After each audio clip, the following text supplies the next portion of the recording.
Hey, friend, welcome back to Unpopular Opinion, the podcast where we get real about what it takes to grow, heal, and build a life that actually feels like yours. I'm your host, Chelsea Klender, founder of RISEmpowerment. I'm a certified life coach, business strategist, and your go-to truth teller when it comes to owning your power and rewriting the rules. So today's Unpopular Opinion: if your life feels off, you're probably living someone else's idea of what your life should be. Yep, we're diving into cognitive dissonance today. What happens when you keep saying yes to things that should make you happy, but secretly drain your soul?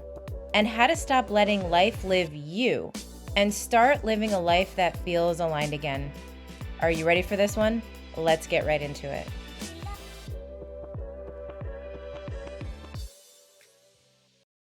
You ever wake up one day and ask yourself, how the heck did I get here? You're doing all the right things. You've checked off the boxes. You've said yes to opportunities. You've played nice. You've stayed grateful. And still, you feel lost, misaligned, disconnected, like you're watching your life from outside your body. That, my friend, is cognitive dissonance. And it's not just a fancy psych term, it's a siren, a warning sign that you're living life out of alignment. So, what is cognitive dissonance? It's the mental discomfort we feel when our actions, beliefs, and identity are in conflict with each other. You believe in integrity, but say yes to things that you eventually come to resent. You value creativity, but work a job that kills your creative spirit. You crave freedom, but overcommit until you're buried in obligations that don't even feel meaningful to you. Eventually, this catches up with you, and it's often triggered by a life event like a layoff, a death or illness of a loved one, separation or divorce, a relocation, or a myriad of other moments that give us a chance to slow down and take stock of our lives. Moments that give us a chance for awareness and reflection.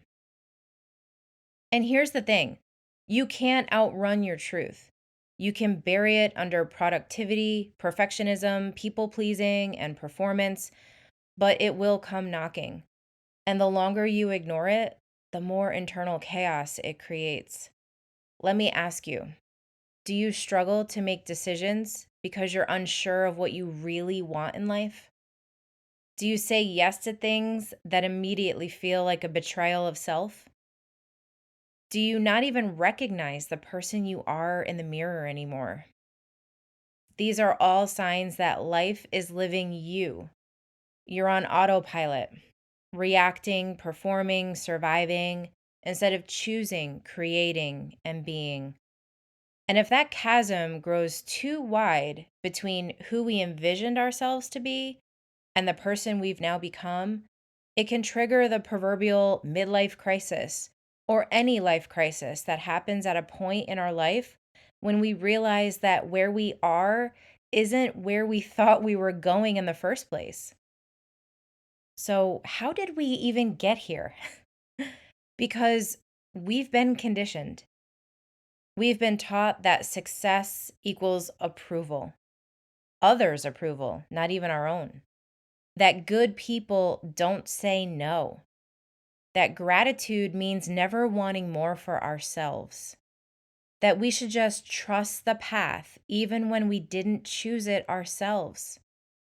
But here's the truth: living by default is not the same as living in alignment. So, how do we get back home to ourselves? Now that we've talked about the ways and the signals we've grown apart, let's talk about the ways we get back on our path to ourselves. Not who you were, not who you are, but the person underneath all of that noise all along. So, the first thing we're going to do is we're going to pause the performance.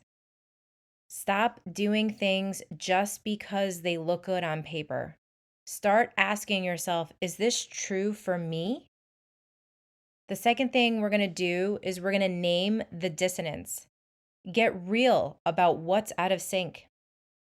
Write down where your values and actions are not matching up. Let's be uncomfortably honest with ourselves in a private space where we can sit and really get these feelings out on paper. The third step, let's get clear on what is aligned. Not sure of what alignment feels like? Okay, so here's some things we need to look for. Peace in your body, when you feel good about who you are and who you're becoming. Energy instead of exhaustion, when you make decisions that light you up inside, that make you feel good, happy, motivated, and energized. And decisions that feel like freedom, not debt, where you feel obligated to something that you don't want to be obligated to, something that makes you feel good and fulfilled to say yes to.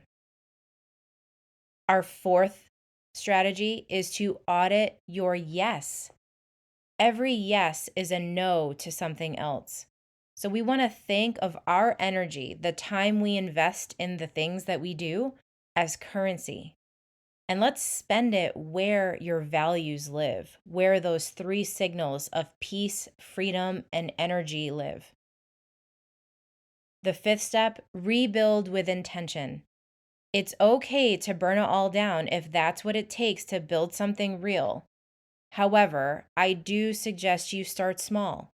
You start scared, but you just start. Start with the small ways that you can make one good decision after another that make you feel good, proud, and aligned with yourself. Over the course of a few weeks or few months after making these aligned decisions, you're going to feel better about where you're at and where you're going. You're going to bring awareness to your values and your true identity, and you're going to be on a path that's fulfilling and energizing for your future. Okay, so to recap, here's the real unpopular opinion. You're not stuck, you're just out of alignment. And you don't need to become someone new. You just need to come home to who you really are. If this episode stirred something in you, screenshot it and tag me at RISEmpowerment on Instagram. Tell me, where are you coming back into alignment with yourself? And if you want help getting clear on what aligned success looks like for you, head to RISEmpowerment.com and grab the Values and Alignment Clarity Workbook. It's free and powerful. Thanks for listening. Remember to stay empowered and let's rise together.